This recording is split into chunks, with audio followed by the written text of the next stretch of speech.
All right, Hardliners, welcome to this week's episode of the Sydney Sweeney Appreciation Club. Woohoo! Let's go, Sydney Sweetie. We definitely gave some appreciation to Sydney Sweeney, but we did talk a lot about New Zealand. If you want to buy a house to put Sydney, well, not put, to share with Sydney. Bro, do you know how expensive it is for a house in New Zealand?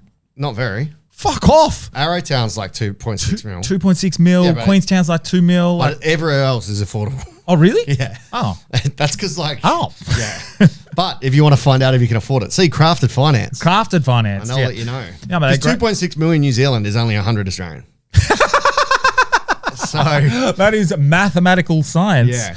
I did not realise. I lost 20% of my profits because I didn't convert. I thought that New Zealand dollar was like 94 cents. Yeah. 83. So I lost 17% of my profits. Oh. So I made very minimal off my 6 shows. Well, you could have used someone like Crafted Finance. That's right. To be able to give you all of the options. Yeah. And they're really good with money, specifically when it comes to loans, and giving you the best available interest rates as well as the worst. They present you with all of it. Correct.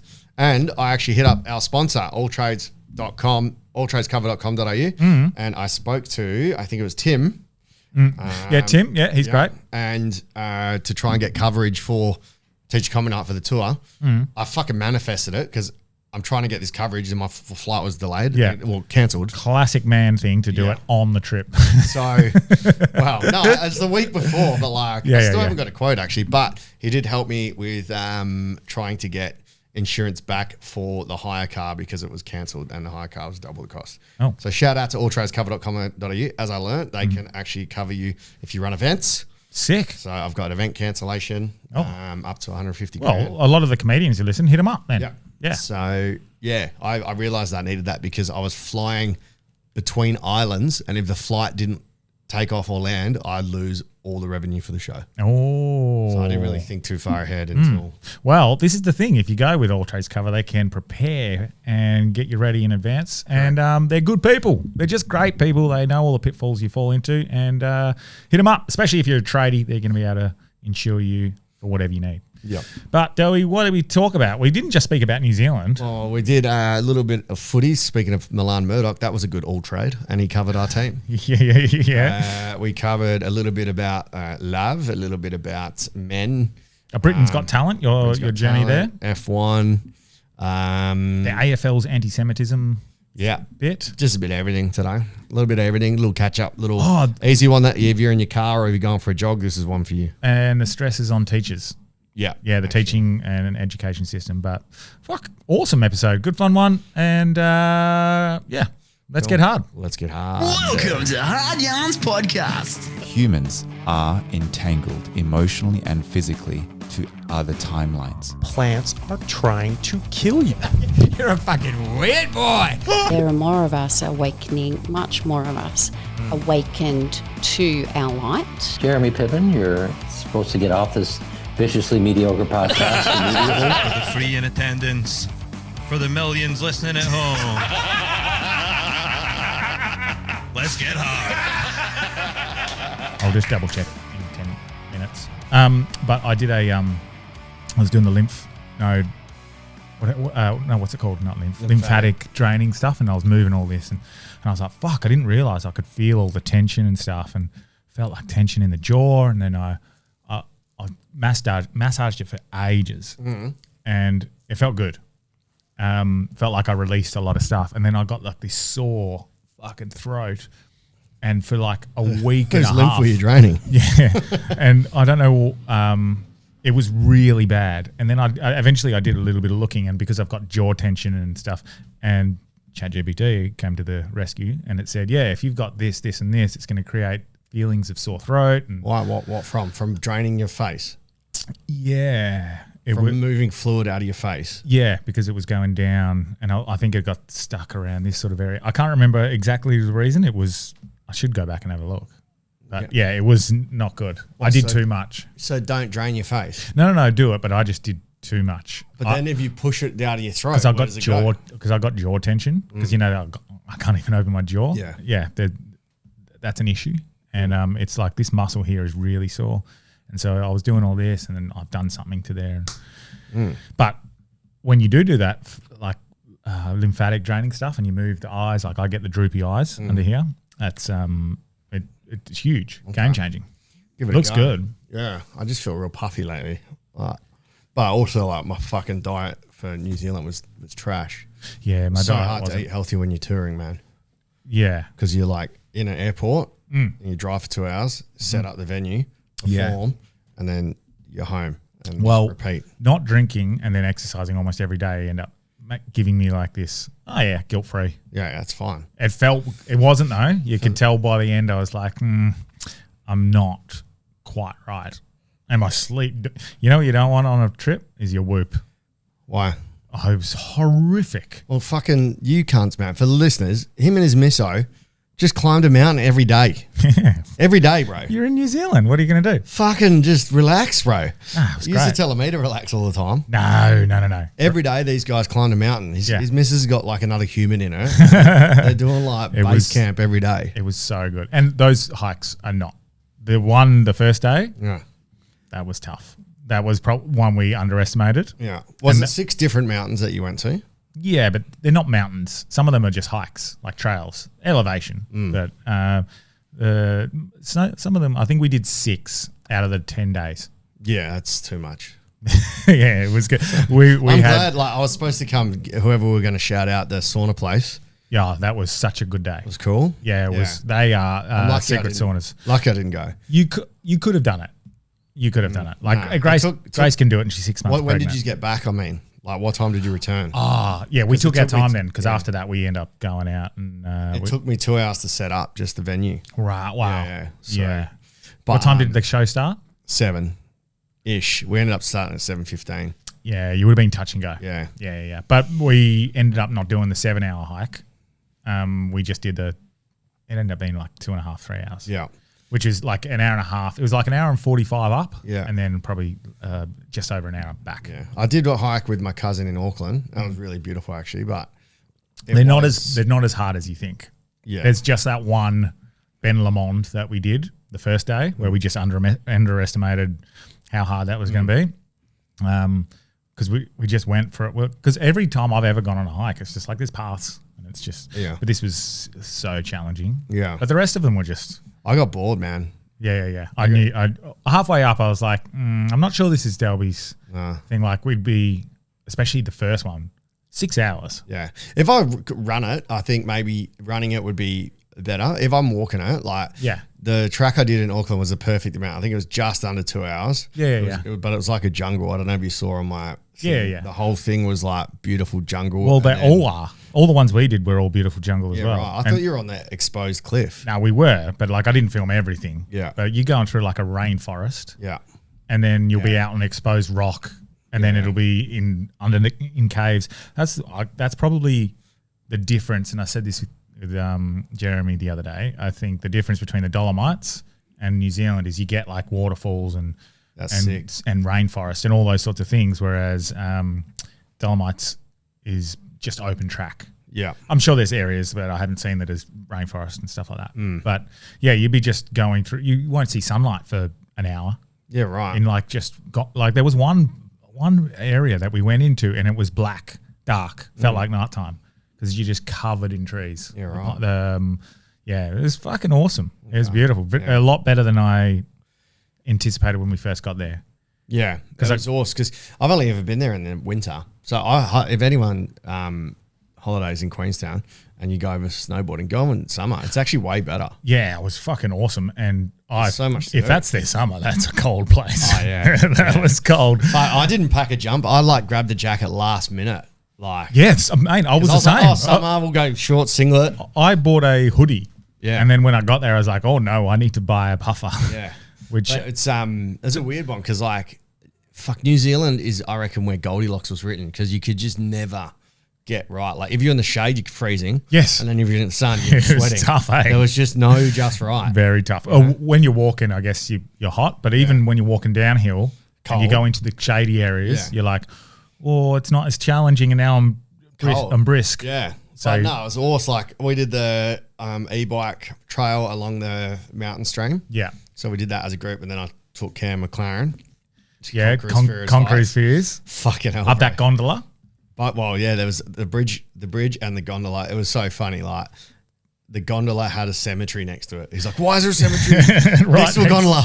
Because parents scared of heights. Yeah.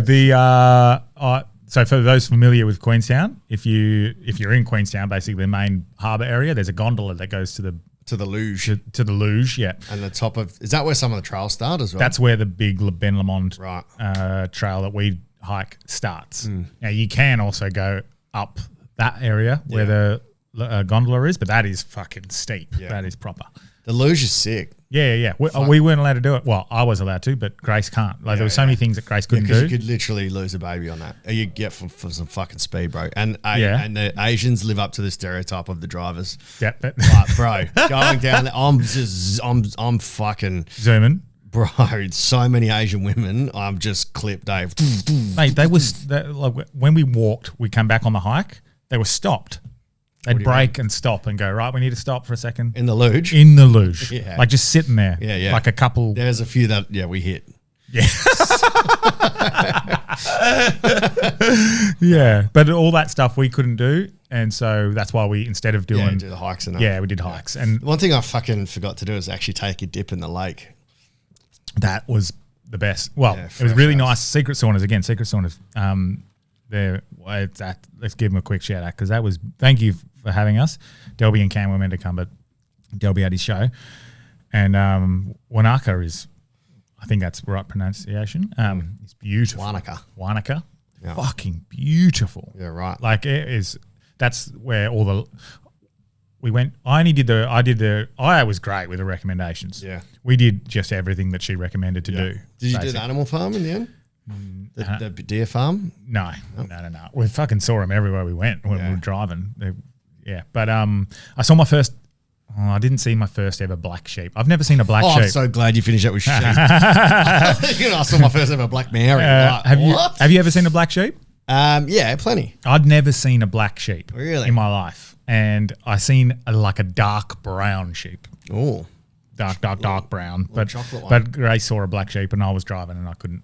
There was a little tumultuous area. Yeah, right. Of driving, I think, from memory. But anyway, beautiful driving through there. Yeah, and so many fucking rabbits as well. No, rabbits. The cats. Really? Those things that you're seeing on the floor, they're dead cats. Are they? Yeah, feral. Are you sure they're not possums? They got feral cat problem over there. Well, they told me it was weasels, and then in Queenstown they all said weasels, and then every other town they're like, no, they're possums or stoats, which are like weasels. Stoats. Because I was like, we don't have weasels in Australia. Because they're weird brown, long, ferret. They're halfway like ferret weasel. Yeah, okay. But Queenstown audience just lied to me because none of them are from New Zealand. So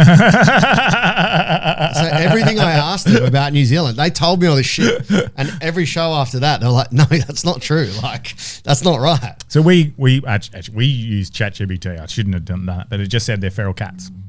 Yeah, well, but maybe stoots or whatever. Stoats, possums. Yeah, they're fucking everywhere, man. Yeah. If you go driving in Queenstown, anyone listening, if you go driving in Queenstown in any sort of summertime-ish, anyway, every 150 meters there's a dead whatever those are. There's packed full of rabbits as well. Like it's fucking crazy how invasive that rabbit species are.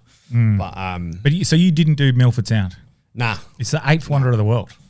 Oh well, it'll be there.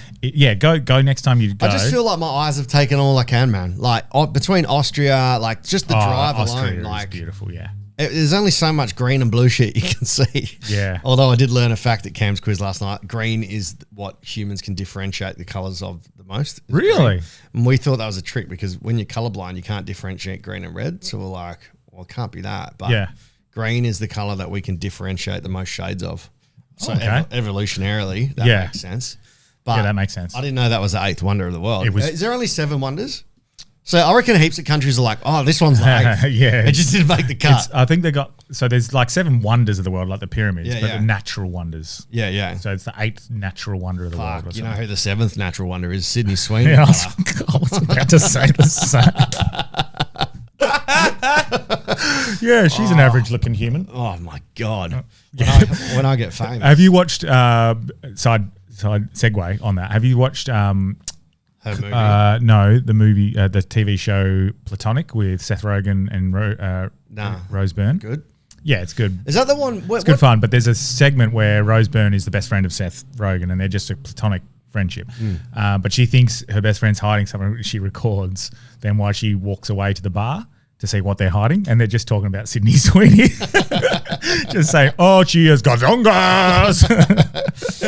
I keep seeing the preview for it, but I never seen the movie where it's Seth Rogen and I think Dave Franco, and the chick has eaten too many magic mushroom chocolates. Oh, that's The Studio. The Studio. It's another series on Apple. Series on Apple. Okay. It's good. He's a studio head of studio producer. Right. Yeah. But with the New Zealand bit, it ended up being a joke because I was like, when I was driving here, I seen a bunch of in Australia, if you drive, it's just red dirt and dead kangaroos. But here, it's like green lakes, forests, and the only thing dead is the economy.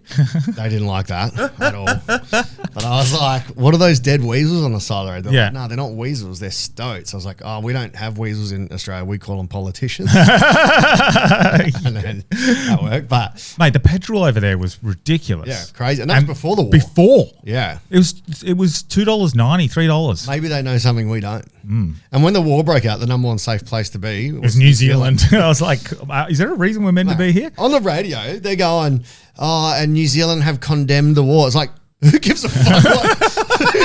Who gives a fuck? What do you guys think? Who gives a fuck? Yeah, they were like doing a big deal. And our politician, our prime minister has condemned the war, and we've they were like, we've committed to something or other. I'm like, no one in the world gives a flying fuck. That's like when Roger Cook condemned something that Trump did a couple of months ago. It's like, who gives a fuck what the Premier of WA thinks? Fuck, bro. But I did write a joke, and it worked well, but the punch of 2 and 3, with Cam, I was saying, the drive, I'm so stoked. So I think, I don't know if I even told you, they just cancelled my flight. Yeah. So tell us about this. So from Queenstown, we drove to Dunedin, which is a beautiful drive. Yep. Did the show there. Then midnight, fucking Air New Zealand are just like, oh, by the way, your flight's cancelled. Yeah. They're just like, we don't have staff. We're cancelling it. I'm like, don't have staff. Yeah. So not even weather. No. Oh, just staff. Which is bullshit. Because Queenstown Airport, is that where you were leaving from? No, from Dunedin. Okay. Because Queenstown was small, so smaller than I thought for a mainstream holiday destination. Yeah. But yeah, carry on. Yeah, well, I mean, the Dunedin airport's even smaller. Like a shed. In the middle of fucking nowhere. Yeah. And I know the real reason is just they didn't have enough people on the flight from Dunedin to Christchurch. Yeah. At 11:30 in the morning. Makes sense. They've said flight shortage or whatever. Yep, staff shortage. So I'm stressing out at midnight, 12:30, fucking book a car, which was more than the flight. It was $460 for one day. And the flight was $260. Yeah. So I end up grabbing that, but luckily that drive was really beautiful. Yeah. And I was saying to Cam, I think God created New Zealand first. I said on stage, I just said because I honestly think Adam was a Kiwi or a Maori, and he's like, my son, have you finished the gardens I've made for you? He goes, oh yeah, I've done Eden. And then I was like, have you had the bountiful food that I've provided you? Yeah, I've done Eden. And he goes, what did you eat?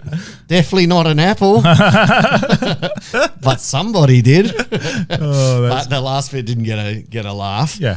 But I was like, yeah, definitely God created it. That's why. That's why they called it Christchurch, and God defends New Zealand in your national anthem. Well, because Christchurch is. I found out after I should have really planned this ahead and found out where family is. Your family? Yeah, and I have family. Oh, yeah. Are you good Kiwi? Yes. So I didn't realise family. The Lownses? Yeah, the Lownses, who also, Lowndes Kiwi, isn't he? Well, Lowndes is in Team 18, Dave Reynolds. So really? I don't know if he's going to partner with Reynolds or with Dave or with Anton De Pasquale for the Definitely Bathurst. not Italian. For the Bathurst. But he's going to be partnering. Dave won Bathurst the other year, right? No, they came second. Second last year. But that aside, so I got family in Christchurch. Yeah. I didn't realise. Yeah. And that's where I don't know them. It's not like, it'd be distant. Yeah. It'd be like my granddad's brother's family. Yeah. Like that. But I should have done that. But I've heard it's beautiful. Yeah, And the whole, that's the whole is that city's northeast? beautiful. East? It's very north. Yeah, it's northeast. Yeah. So did you drive through? Because I didn't. I drove through the whole coastline from Dunedin up to Christchurch. It was great. You can see why they did Lord of the Rings there, because it's got every terrain you can think of. Like beaches, lakes, fucking snowy mountains, greenery, like farmlands, forests, everything. It's incredible. Yeah, it was wicked. I'm stoked because Cam McLaren recommended a sick audiobook, which I'm like frothing. You'll love it as well. Yeah. Called Dungeon Crawler Carl. Okay. It's elite, man. Is it? Yeah. Is it fiction or non-fiction? Fiction. Yeah, okay. I don't normally listen to fiction. Nah. So I've done it like for 6 hours. Boom. Sick. Yeah. Nice. Wicked. Like full on. It's basically like alien / every folklore Yeah. incorporated into one. Love it. So I've been waiting for someone to do that as a movie. Oh, this is As a book. Seth MacFarlane bought the rights. Ah, So bastard. it'll be turned into something. Cool. But like without spoiling it, essentially like there is some sort of alien takeover. Yeah. And to win the planet back, they have to go through 18 levels. Yeah. They build a dungeon Yeah. and each level has different goals and shit. And it's fire, bro. Awesome. There's 7 series. The first book, Well, 7 hours. yeah. And the second one, they're all about the same. Speaking of, and we'll come back to New Zealand because there's other stuff that happened in New Zealand that we can talk about. But Blake Richardson, they filmed. Oh, yeah. They filmed. I recognise their landscape. Yeah, they when I watched filmed it. War Machine in certain parts of Queenstown and other surrounds. But Yeah. And Blake's just literally like a co-star in that. he's like the basically second or third guy. main actor. I'd say he's the second co-star for sure. There's the black dude that just has to be on a stretcher the whole time. Oh, that's true. Yeah. He's just in a stretcher the whole Yeah, time. so Imagine Blake that. is second- It's my big break. What are you doing? Lying down. Yeah. So Blake is the second lead. He's on in 2 weeks. You'll be away, I think, hey? Yeah. Oh, it depends on the date. First week of April, potentially. Okay. I think we've locked in the Yeah. 5th or something like that. But anyway, yeah, I'll Blake's be- going to be on and talking about it. Yeah, sick. He'll come on plenty of times anyway. But Yeah. Well, if he can get on the Tuesday or the Monday. okay, I'll try and figure it out with him. Yeah. But it's Tuesday the would biggest be good, movie in the actually. world. Yeah, number 1. Number 1 movie in the world, Yeah. and he's like the second lead But how actor. in funny it. his first lines are about conspiracies. I loved it. Well, Yeah. Area 51, the fake moon landing. I want a 2-pack. You know? Yeah. Hearing him do an American It accent. suited him, man. This deep South accent it suited him. Also, the fact that it aligned with he was almost the comic relief as well as the meathead jarhead. Yeah. Perfect because he's an really good comedian as well. So like it was like that perfect little. Yeah. But I think that's him leaving comedy behind now. He goes into acting. Yeah. Well, he'll probably still do both.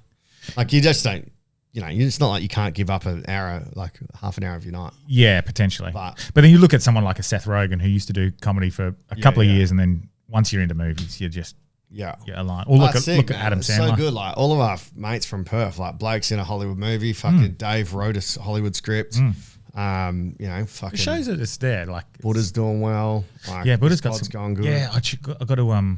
He's going to come on as well, so maybe we can align that because he's taking the leap. Yeah. That's awesome. Yeah. Brian Shields. Yeah. Taking the leap, quit his job, coaching at the Scorchers. Yeah. And cricket. Yeah. Yeah. But so back to New Zealand. So you drove through that area because is that the Mount Cook Don't know. National Park area? Because that's the one area I didn't do, and everyone said like you got to go and I do don't know. that. I think like it all pretty much looks the same, man. Yeah. Like it's just green and beautiful. Yeah. Like, Yeah. you know. Well, that area that you land, when where the airport is, where you land in, I didn't realize that. So when you look off, when you're looking at the airport, off to the right, that huge mountain range that looks like a huge wave, that's the Remarkables. Yeah, we snowboarded there a couple of times. Ah, sick. So that's where we did one of our climbs, just at the edge of it, and it was fucking beautiful looking back over Queenstown and stuff. Yeah, well, that's where I skydived. That's the best place to skydive. Yeah. Because you jump out and you got lakes, you got greenery, fields, snow-capped mountains, beaches. Yep. Like everything as you jump in. It's like fucking sick. There was one that's a glacier that I wanted to go to. I didn't realize. I want to go to. Sorry, not wanted to. I want to go to that I didn't realize within reach. But the only extreme thing I did was the drop. Yeah. I did the canyon swing. Feels good, eh? The little when your guts drop. I did it backwards as well. Yeah. People were like, "Oh, you're crazy," and I was like, "No, I'm doing that so I don't see what's happening." I was not brave. That was me being a pussy. Jez did the big bungee dressed in Spider-Man. Well, it's actually and when he came up, he was upside down like the Spider-Man. That's funny. Yeah. So it's actually a pretty decent deal. I just shit myself a little bit, and I felt a little bit nauseous after. I don't like it at all. I'm really bad with heights, but I could have done the bungee for like just another. You should have done it. I should have done it for another $80. Bro, you should have done it. But I didn't. I was like, no, I've conquered my fear. That's enough. Nah, go. I'm leaving. The bungee's the best. Well, John said the canyon's better. So that's why I did the canyon. Really? Yeah. He was like, if you're going to choose, do the canyon. It's 10 times better. Fuck. Because it's the biggest in the world. Yeah, it was the bungee. Isn't the bungee as well the biggest in the Southern Hemisphere? It's over to the other side. It's probably the biggest bungee. Were you on the bridge? Yeah. Oh, okay. No. So the big bungee is the killer one. Yeah. Yeah. So we I went. Oh no, not on the bridge. That was that first one. Yeah, we said that was the very first bungee, I think, or like the first key. AJ Hackett one. Yeah, they pointed out as you're driving out there. Yeah. Yeah, we went out. Yeah, because you're driving up the hill. I was shitting it because you're looking down left and you're like, oh, we could fall here. Yeah, when it's snowy, when you get in the bus up to Remarkables, it's so scary. Is it? Yeah, because like you're on the side of a cliff and there's fucking, it's like a 1.5 lane road for two things. Well, driving to Wanaka was like a beautiful drive. That was nice. But another thing that happened over there was the wedding. You and Mac Shane had a pretty cool announcement. And now you can talk about it. Me and McShane are engaged. We're in a throuple. Yeah. So the news for regular listeners was the Britain's Got Talent thing. I'm sure people would have seen it. Yep. So we found out that it was being broadcast the night before his wedding, which is like a catch-22 because you don't want to take away from Aya, like it's her day. Yeah. So when we found out, we just told everyone like, don't share it, don't post anything until we announced it. So I announced it at the reception. I got the luckiest gig ever. Yeah, no shit. So for listeners, that Aya and Mac Shane got surprised. No one knew this except for the wedding photographer and the guy who got the gift, and they got them a helicopter flight. And then they were like, well, let's add you to the wait and we'll take you up as well because we'll film it. And I got some incredible footage. But so I got a free helicopter ride through the mountains in New Zealand. Up in Joke 3. And as we were going up, Mac Shane's like, are you good with heights? And I was like, no, man. Like, this sucks. Helicopters, I think, are the scariest form of air transport. Yeah, and he was fucking with him. Yeah. Like he was a friend, but he was like, and going up on the side. Was he the pilot? Yeah. Oh, wow. Yeah, but they vaguely knew him, but it was the people who I think paid. Yeah. They were there as well. So sick venue as well. Like no one will ever do a wedding there again. Beautiful. Yeah, it was their backyard. Yeah. Or the uncle's backyard, was it? Yeah. So unless Soph and Grayson get married down there. But how funny was the four-wheel drive on the four-wheel drive trail coming up as they were doing their first kiss. Right. Before you got there was a cunt parked behind it. Yeah. Like within shot. Yeah. And he, luckily, like 15 minutes before people arrived, or 5 minutes before people got there, I see this guy with his dog walking in the car. I was like, is that your car? He goes, I'm allowed to be here. Yeah. I'm allowed to be here. Yeah. I was like, mate, we're doing a wedding. I'm just going to ask you to move it. He goes, I'm allowed to be here. I was like, what a cunt. What a cunt, yeah. Parked behind a fucking altar. Yeah. Instead, is it okay if you just move it 15 meters? I didn't even ask. Yeah, I know, but that's like straight away because he knew that's guilty fucking that's conscience straight away. That's ignorant. I think that's people who are just ignorant or just make a mistake and realize it, and then they respond. They respond with anger. Did they? What is the whole shot with the car driving behind? Like nothing. So them kissing has the car behind. Yeah.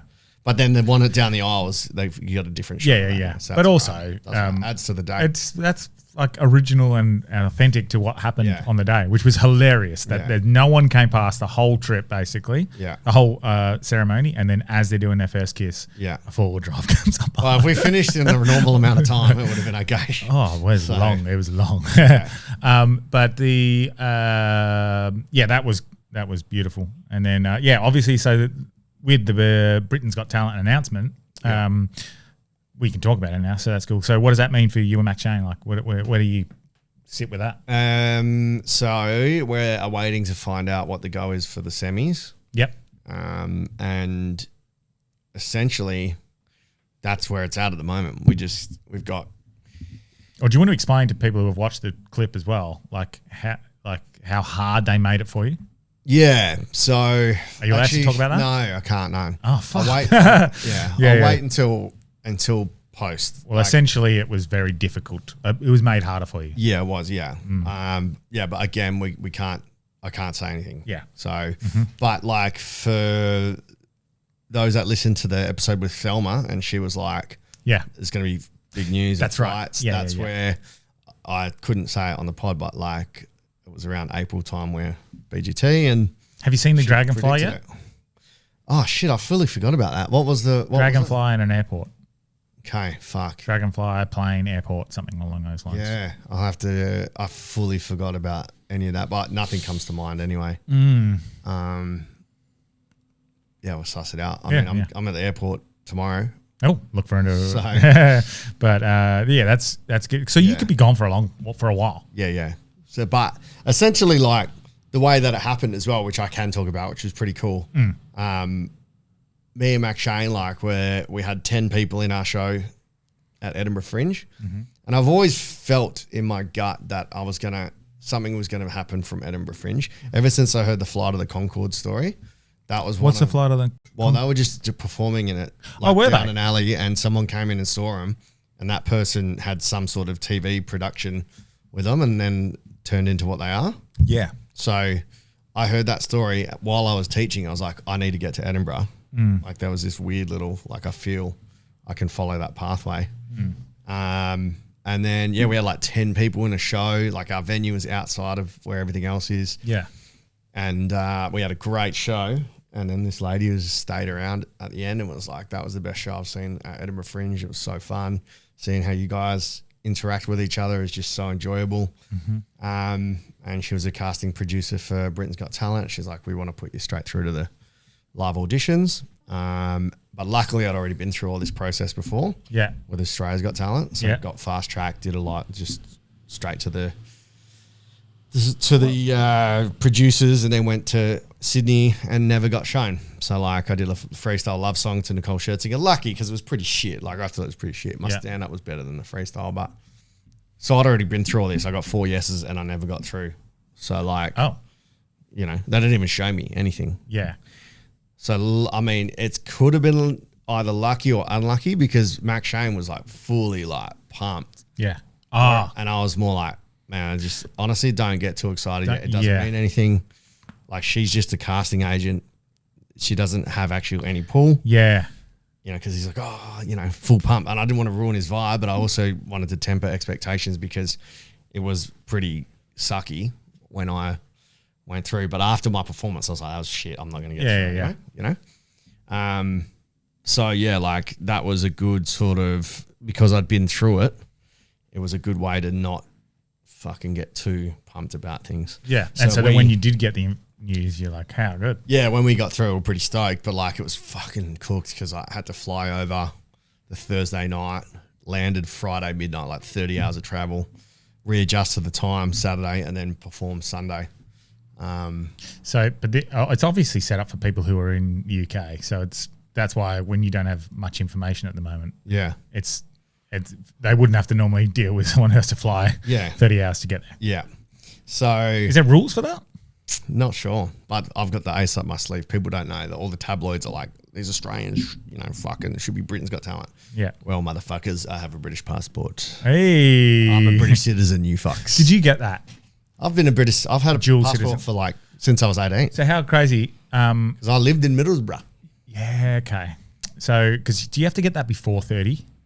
Because I technically can do the same. Before 30? Yeah. From memory, I remember reading it. No, before you're 30 years old. You can get it whenever you want. Really? Yeah. It's not, your lineage doesn't change. You think because you turn 31, your mum wasn't born in England anymore. No, but that's what I remember reading into it, saying if you don't claim it by the time you're 30 years old, you forego that. Don't know. I haven't heard that, but I could be wrong. That was just something I read years ago when I was going through the process and stuff. But so Grace is an Australian citizen.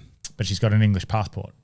And so she still had to pay the visa to get into New Zealand. Yeah, that's right. So she doesn't have an Aussie passport. Yeah, you need a passport. So we got to the airport and they hadn't, she was like, oh, but you don't have a visa. And he's like, no, I'm a citizen. So we get to go through.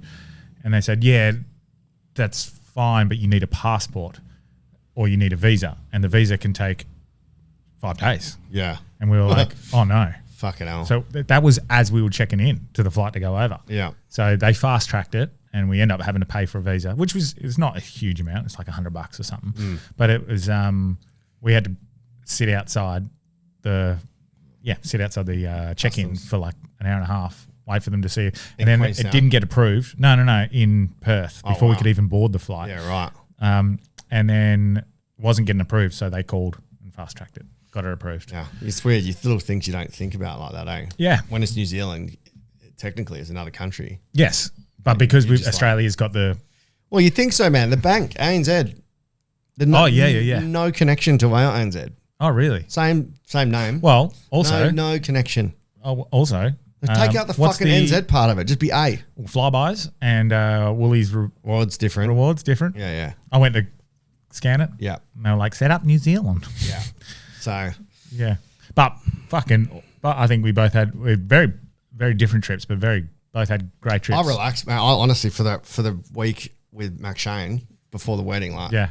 And for the 4 days after, I just fucking really just chilled out. That's nice. That's good.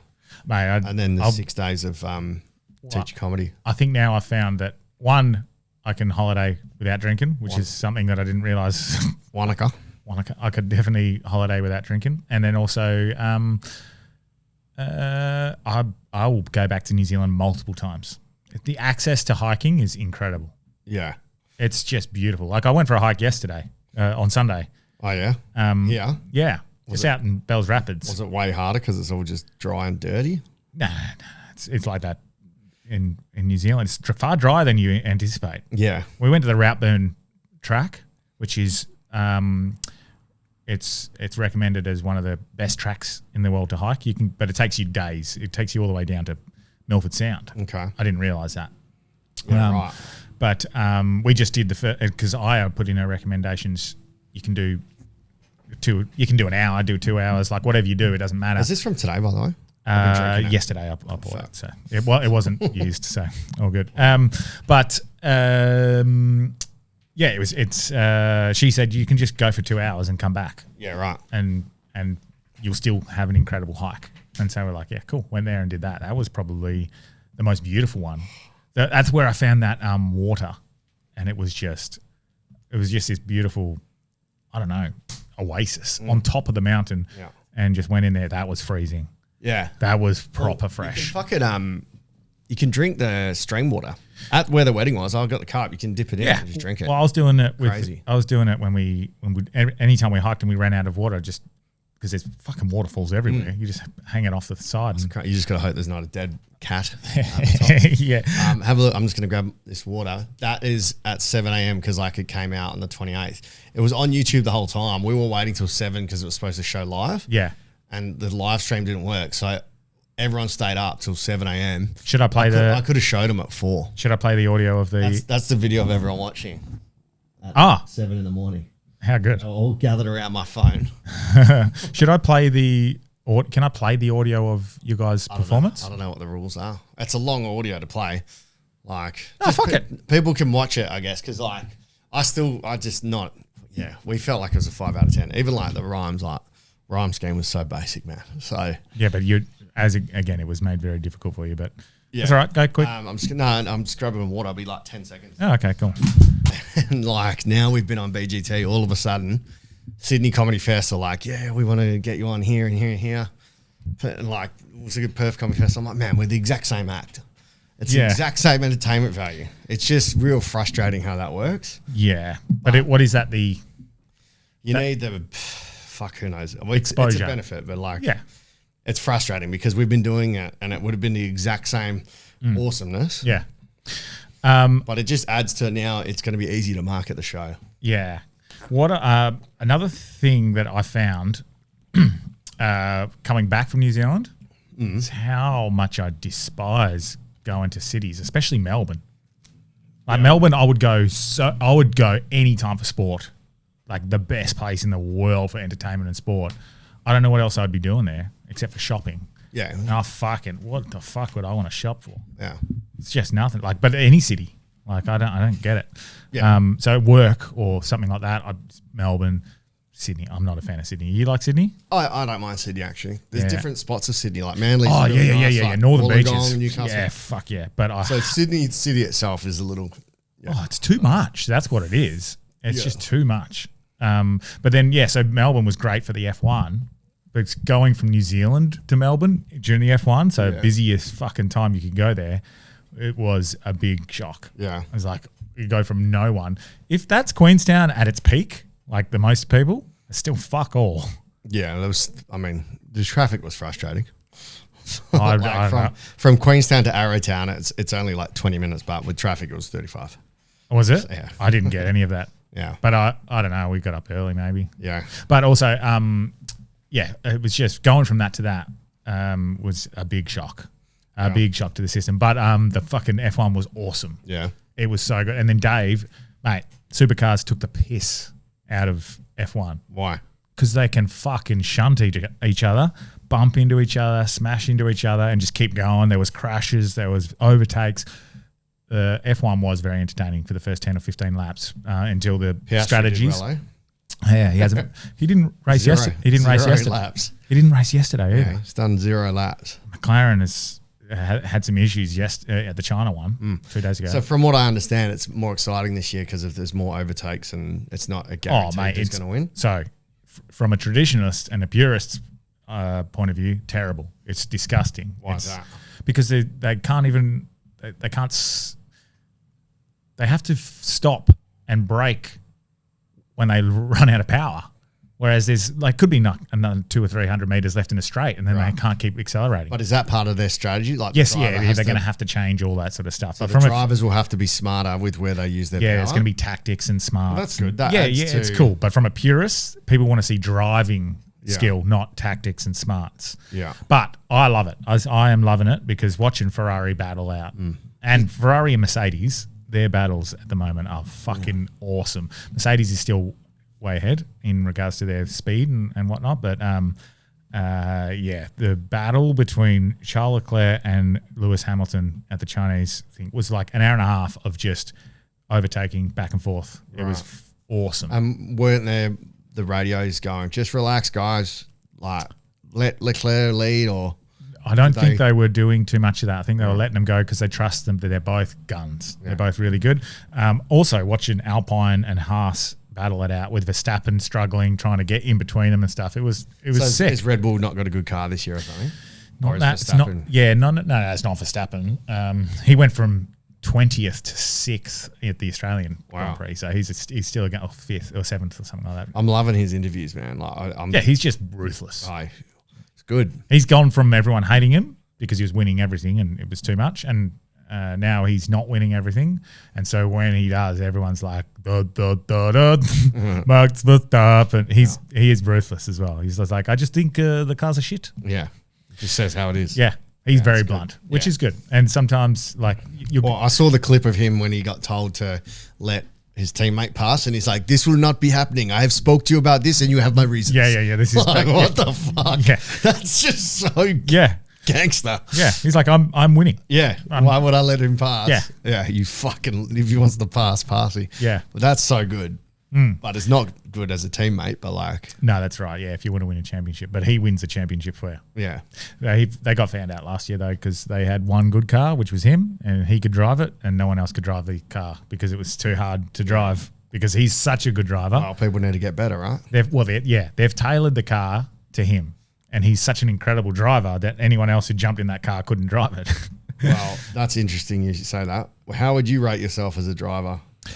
I would rate myself as, it depends. I think I'm a good driver but also my partner reminds me sometimes you have to allow for shit drivers.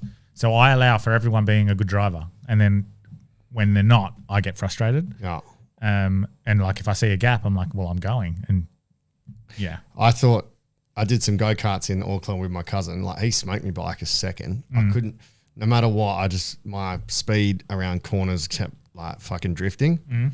But there's a stat, many men believe they are above average drivers. Driver studies show 58% of men believe they're better than the average driver. Psychologists call this the better than average effect, where people rate their own abilities higher than the statistical average. I'd say I'm bang on average.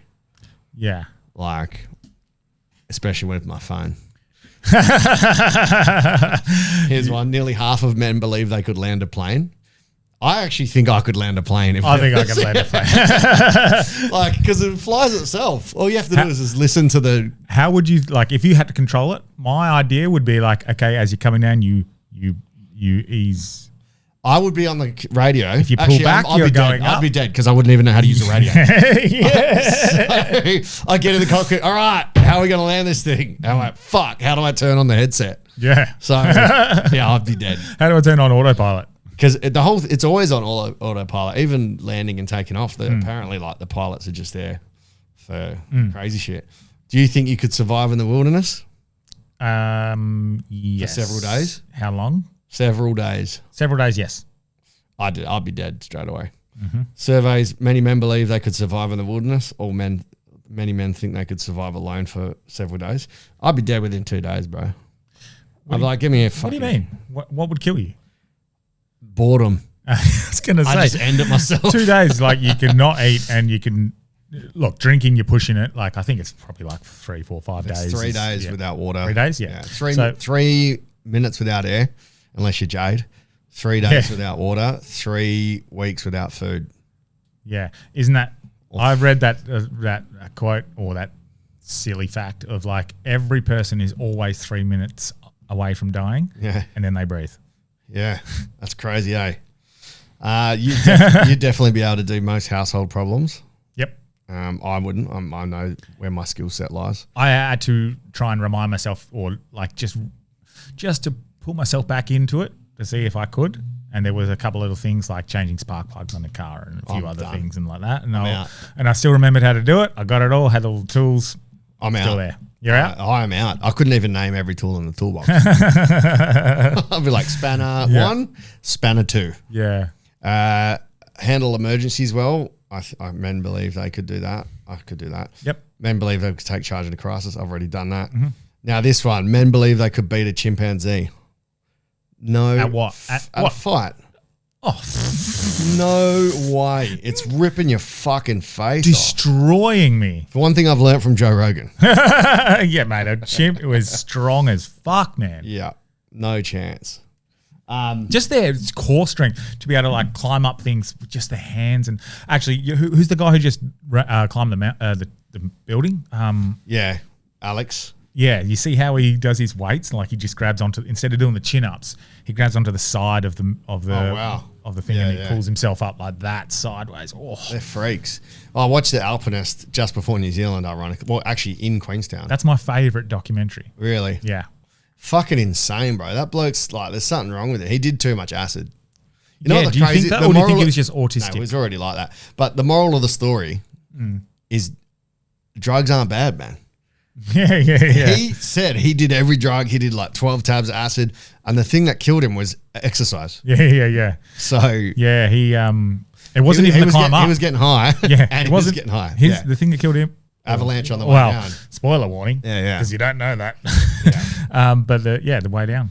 I just thought it was shit. Like, I understand his reasons, but like, they're doing a doco on him and he just fucks off and does like this massive cliff on his own. Yeah. And he's like, yeah, well, if you film it, it's not a solo. Yeah. And also, I think, doesn't he's talking about the whole point of him doing it is for him. Yeah. Not to do it with other people. He likes to be free, likes to be alone. And I mean, I get that. I liked being up there by ourselves. Yeah. Not seeing it. The first day where we went up at Ben Lamont, it's nothing like what he does. But because it was bad weather, there was no one up there. And you're just alone. It was fucking incredible. Yeah. No. So I like that nice thing. So I get that. Yeah. And he does it to just be out there and free, not for fucking show wild, and glory. It's wild. What he was doing is just insane. He's the greatest. Was. And he was. And Alex is faster than him though, right? Alex like beat his records by like 2 hours or something. Yeah. So Alex, what was the Dawn Wall? I think so. The Dawn Wall. Alex had the record, And then what's this guy's name again? It's the French name. Don't know. Charles Leclerc. I think it was Leclerc. I think, yeah. I think it actually might be Leclerc. I think it's Leclerc, yeah. He is like Canadian, isn't he? Like Canadian, French Canadian, or yeah. Yeah. And his name is Marc-Andre Leclerc. yeah, Marc-Andre Leclerc. He went up the dorm wall and accidentally beat Alex's record. Oh, I thought Alex was smoking his times because he says on there, he's like, Alex. No. So Alex went up there, set the record, and then Leclerc went up there and broke it accidentally. He just went up there and he was like, I just did this. And then so Alex went back and went, well, I'm going to go up there and fucking smoke it now. Right. But Leclerc was doing ones that has never been done. Yeah. What a fucking, it's so crazy, bro. What did he do in Peru? I think it was. Yeah. I don't know, but watch The Alpinist, people. Yeah. It's my favorite documentary. It's beautiful because it's just like, yes, he died. Sad. I didn't even think that him and that chick were together. Yeah, they're still like buddies. Yeah, I just thought they were friends. He definitely had a bit of autism about him, eh? Yeah, just a little bit different for sure. He's definitely goofy. Yeah, But definitely. maybe that's innocence as well. Yeah. He was really young. Yeah, he was 25 when he died. Fuck. So, but whatever. Yeah. But yeah. So I did with my New Zealand shows. There was a section I didn't read out, so I'll just read these out to my listeners. This is one of my segments that someone suggested, and I'm just going to get this for content as well. Okay.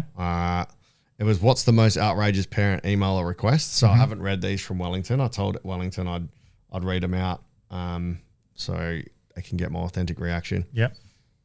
Most outrageous parent email or request. A parent asked the teacher can you teach my kid how to blow their nose? What the fuck? Well, I would take that adaptation or that advice. What are you doing as a parent if you haven't taught your kid how to blow their nose? I've been teaching Scotty for that long. Yeah. And she still goes, blows with her mouth. I'm like, nose, Scotty, nose. Oh, shit, what about this one? Can you please insert Panadol into my child's bottom? There's one thing you shouldn't ask a teacher, and that's to put their put their finger in your kid's butt. Oh my God. That's grounds for suspension. Yes. Emailing at 10 p.m. asking for advice on how to get their kid to go to bed. Oh my God. Fuck, man. Okay. This is going to be so good because it's a great segue into an article that I've been reading. Okay. Carry on. I got asked out on a date from a 67-year-old parent who referred to himself as daddy. What? Oh, shit. I wonder Called himself daddy. Yeah. Hey, you want to go on a date with daddy? Oh my God. That's granddaddy, baby. That's 67. Oh my God. Yeah. 6'7". 6'7". I heard kids in the shop saying that yesterday. It's so annoying. Isn't it? His child is playing a trick on me. The email said that my child is actually playing a trick on you. She's actually really smart. And the child couldn't even count to 20, they said. So the parent's gone, my child's just tricking you. They're actually really smart. And the teacher's like, they can't count to 20. Like, they're not tricking me. So, funny if it was like a year 9. What if they were, though? What if they were like full just trolling the teacher? Sorry, sir, I can't count to 20. Fuck. There would be some kids that would do that. Yeah, just to get out of work and like. Yeah. Yeah. At a parent-teacher interview, no questions for me. They just demanded that I heat the child's 2-minute noodles for longer at lunchtime. Sorry, what? At a parent-teacher interview, they had no questions about the kid's academic achievement. They were just like, can you please heat my child's 2-minute noodles for longer? Obviously, 2 minutes is not enough, which is true. 2 minutes is not enough. It's a fucking lie. That's dead true. Yeah, That's dead true. It is a lie. It should be like Maggi 3 and a bit minute noodles. Yeah. And put a plate on top of the bowl. Yeah. To just make sure it does happen. What about this? I would love for you to teach my child about respect and boundaries. That's your fucking job as a parent. Like, you don't have boundaries asking the teacher to do that. You know what I'm having trouble with at the moment? Respect and boundaries? No, listening. What? Who to? Scotty just listening. Oh, you're having... You know, I'm in the... She's not listening or you're not listening to her? No, she's not listening. And it's having to ask 6 times for the one thing. But I know it's common. But you ask, can you go put your shoes on? Can you go put your shoes on? Yeah. Scotty, right now, go put your shoes on. You Yeah. fuck. Isn't that what Grace says stuff to you though? Like girlfriends are always doing the same thing to them. No, I'm a perfect boyfriend. Oh, nice. Don't let my child get dirty or wet. We are a kindergarten. Messy play is our philosophy. Please feed my child their food. Oh my God. And I think that was it. My daughter is feeling unseen in your class at the moment, as all you're doing is reminding her to stop talking while others are. Oh my God. How's that for ironic? My daughter feels unseen because Okay. all you're saying is stop talking while others are. She is hyper seen and fucking heard. Yes, it's too much. Nice. That I got leads- them out there. That's for Wellington. Well, that leads to a perfect thing that I read. And you've harped on about this quite a lot. So stress forces teachers out. That was today's paper. Yeah. Have you read this article? Yeah. Oh, it's the same. It's the fucking same article every week, bro. Yeah, so alarming new figures show burnout is causing exodus from WA classrooms. Burnout is driving teachers out of WA classrooms, with more than 20 staff walking out of the job. Per week. On average. On average. Sorry. Fuck. I didn't finish that sentence. WA with more than 20 staff walking out of the job on average every week last year. Yep. New exit survey data tabled in State Parliament shows 1,178 teachers left the job in 2025. With 253 or about one of every 5 citing stress or burnout. Yeah. It's funny because more than 20 kids a week walk out of your class. Yeah. But 20 teachers. And that's crazy. That's 1,154 5-year or 4-year degrees that have just gone, nah. Yeah. And this is because I guess parents are expecting you to parent their child. It is literally down to 2 factors. It is parents not doing their job and having consequences for their kids' actions and boundaries and respect and resilience. But also it's funding and workload from our government and what they're expected each teacher to do. Now, it's insane. I'll play devil's advocate because I'm not disregarding what you're saying, but parents are now pushed to a point where some of them are working 2 jobs. Yeah. And they almost, it's not an excuse, but some of them almost don't have time to parent. And that's even. Or don't have kids. Yeah, well, and that's not keep your dick in your pants. Yeah, but that's not a thing either. People shouldn't be in this situation. Yeah. People shouldn't be in a situation where they're pushed to the limit. Well, the simple, well, it's not simple.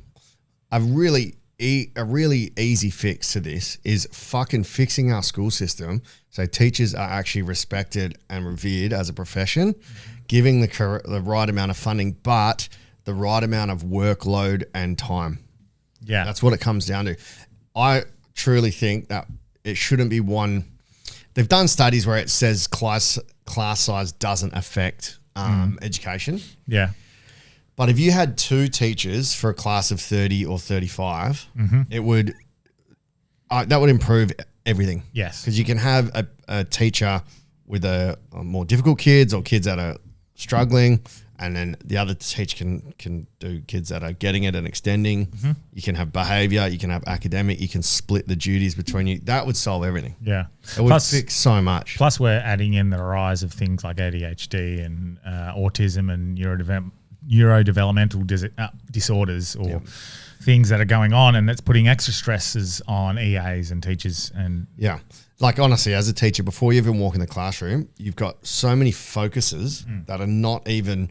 The number one thing you should have as a teacher is your time should be on how can I make the most engaging, effective lesson. Yeah. Right. And to do that, that takes time and planning, because if I want to teach you about the order of the planets, I can do it straight out of the book, or we can make planets. We can fucking have little stations where you got a fact here, you got to collect the facts, you got to build the planet. Yeah. There's all these cool ways of doing it. But if you don't have time for that, it's literally like, remember this mnemonic, do it. Yeah. If you had time for planning, but before you even walk in, you've got to focus on which kids have a learning plan, which kids are autistic, which kids have got ADHD, which kids are on a risk management plan so they can't go to the bathroom without letting you know, because if they're cutting themselves. Yeah.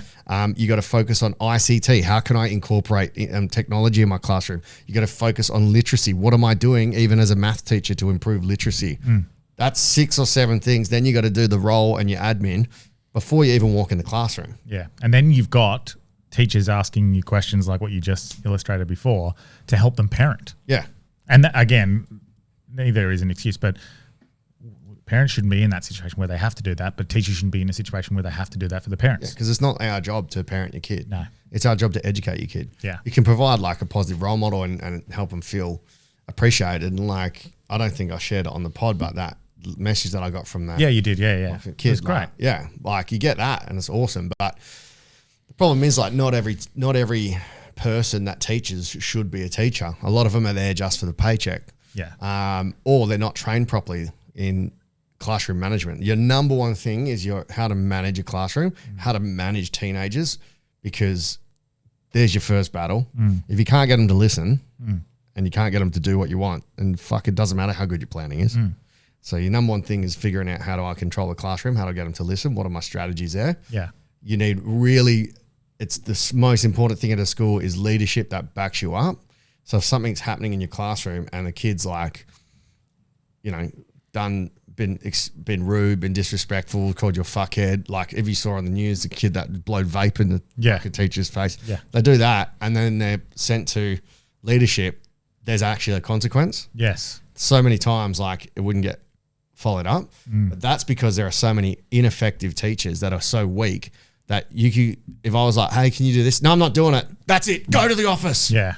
Like something so small and that teacher will escalate it. Yes. And it just fucks the whole thing. Well, that will happen. Not everyone's equal. Well, that will happen even as me as a parent. Sometimes I'll look back on a situation where I've escalated a situation with Scotty where that was my fault for making it worse. Yeah, but you're not being paid to professionally know that. Correct, yes. Like you are learning as a parent. But as a teacher, if a kid does that, I don't blow my top and send them to the year center because they didn't follow one instruction. Yeah. It needs to be, so are you refusing to follow my instruction? Yeah. Do you think this is reasonable? Yeah. I think this is a reasonable instruction. Is there any reason why you can't do it? Do you need help? Do you not understand it? No, you understand it. So what you're actually saying is I'm refusing to follow your instruction because now you're being disrespectful. Okay, that's cool. Yeah. I'm going to give you 5 minutes to think about the decision.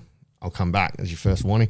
5 minutes. Have you changed your mind? Because a lot of it is just that but also, face off. I don't want to look uncool. Yeah.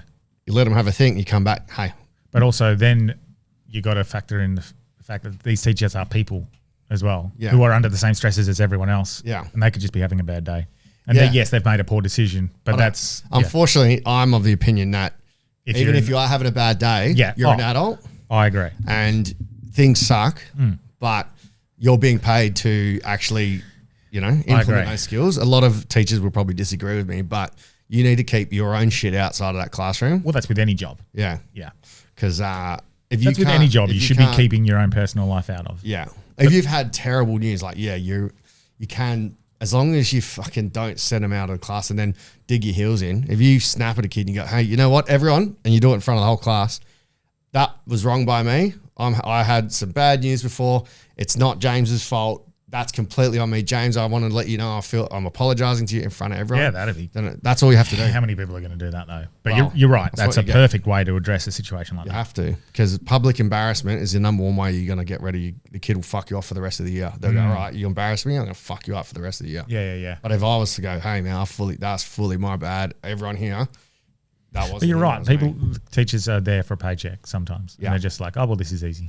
It's just weird. There's different personalities as well. Like, it's a real hard one. It's such a nuanced thing. People think, I don't know what the general population think, but teaching is so nuanced. It's so like important that you can control your own emotions. Mm-hmm.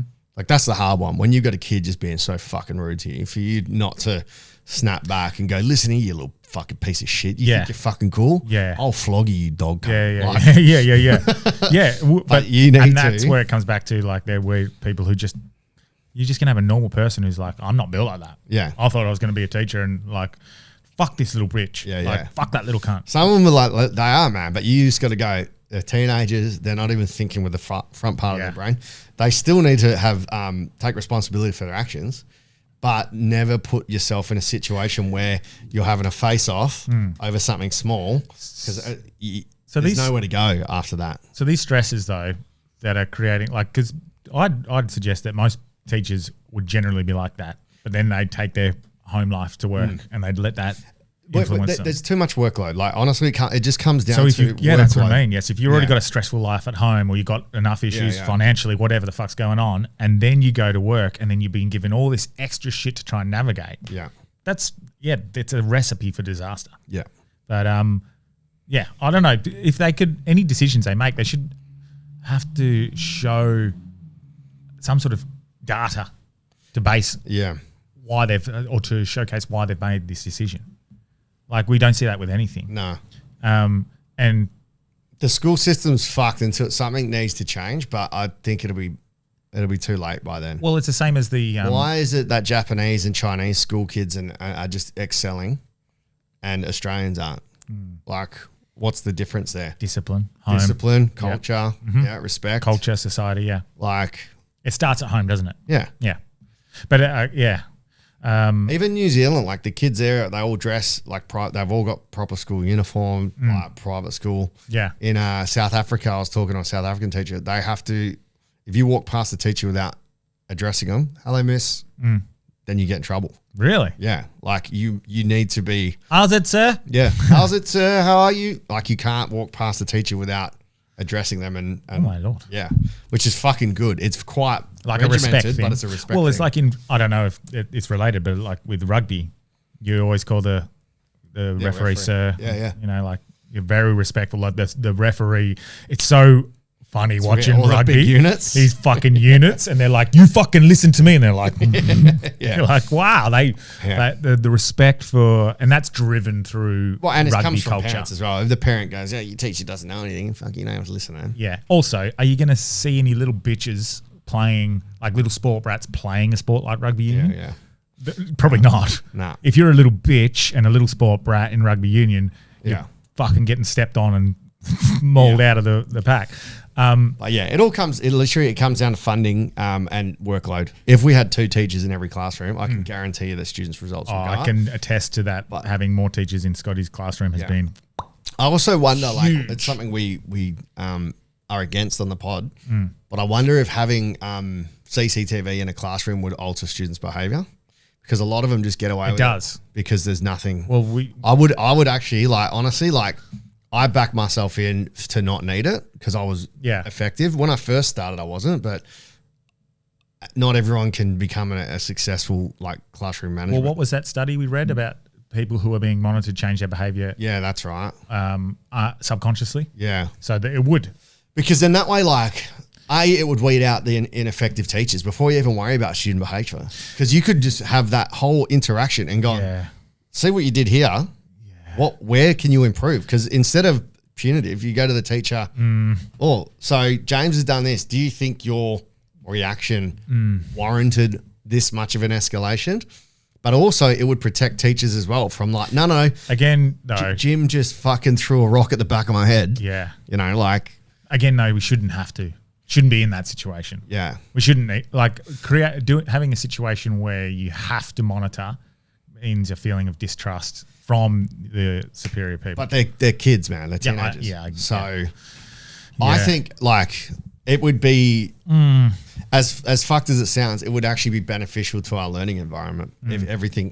But not only, I'm saying, like, Again, if not they just to catch kids doing the wrong thing, to catch teachers and using it as teachable moments. Like, let's see how could we have responded differently? Because after an incident's happened, the teacher's always like, oh fuck, how do I make sure that I come out looking like the good person here? Yeah. I mean, I agree, but again, I just can't ever get behind It feels surveillance icky. of any time. Yeah. Just because it does create that feeling of like, well, they don't trust me to do my job. Yeah, but I mean, If you believe I'm capable of doing it, trust me to go do it. Sort of, that's, you know. Yeah. But I do, if they were someone to present some sort of science or data to say, well, if by having this in, we've noticed a 15% improvement in IQ and behavior rates. yeah, I'd love to just have it just to train teachers better, man. Like, you get the kids that are, when physical assaults and things happen, for the teacher. Well, we're in and use it as, and then that way you would never have a, hey, they said, he said. It would just be, this is what happened. Do they monitor or have them in classrooms anyway? No, only in the playground. You got CCTV around the school. The ideas that were floated yesterday are kind of cool by by Julian Gillespie and Gigi Foster. And that one of the ideas was like a blockchain of information and science and data, and that presents that you can see in real time that it's having an impact as to why they've made a decision. Oh, for the government? Yeah, for anything. Like a blockchain style. Because the Freedom of Information Act, you know how they were going to block that? So that's been rolled back. Okay. So the government's backflipped and go, okay, we're not going to stop people from requesting Freedom of Information Acts, which was the fact that they were trying to stop that in the first place is a ridiculous thing. But also the point that was raised yesterday was like, what good is a Freedom of Information request after the fact? The damage is done. Yeah. And then the people who are charged with investigating what happened are also the same people that are going to be held accountable. So it's a bit of a conflict of interest. So why not have that information there for you to see straight away? So let's, for example, the Pfizer data is presented to the government. You have a time stamped. Yeah. This has been shared to all government agencies. And then they've chosen to ignore it, and they've still put in. Yeah, that would be great. Or it's just accountability. Even away from health, double demerits on long weekends. I want to see the science and data that shows that on weekends we have double demerits. You're actually saving lives. Or the fact that we've implemented these new surveillance cameras that are giving you 31,000 extra fines in the first month. And I still think you should be running for politics, bro.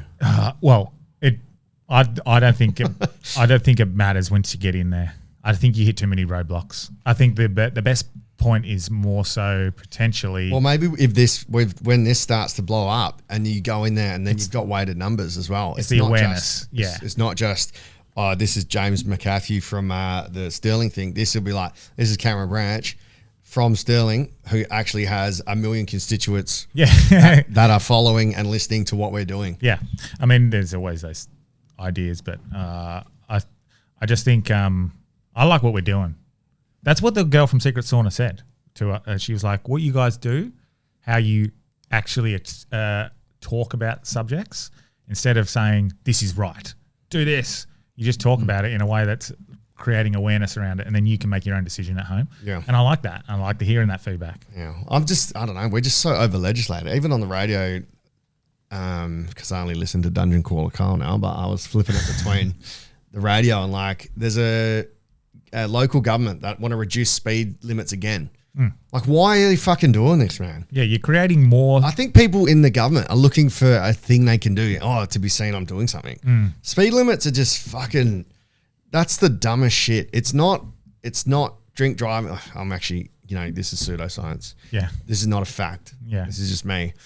It's careless and reckless driving that is doing the most damage. Speed probably has a thing, but on Marmy and Ave, they've dropped it from 80 to 70. The next it'll be fucking 60. Like, yeah, right. Stop.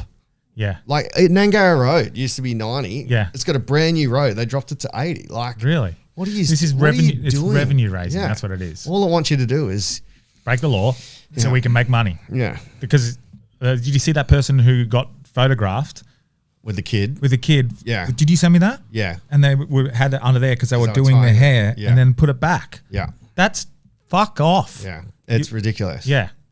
So that's ridiculous. And that's, again, if we had some sort of blockchain, artificial intelligence, now I don't want to say we should rely on AI, but AI is a tool and it can be used for good things. And so if we had a blockchain where all that information is available for you to go, yep, we've made this decision based on this, and after 3 months or 6 months of evaluation, we see that it's actually had an impact, so we can confirm we're going to stick with this.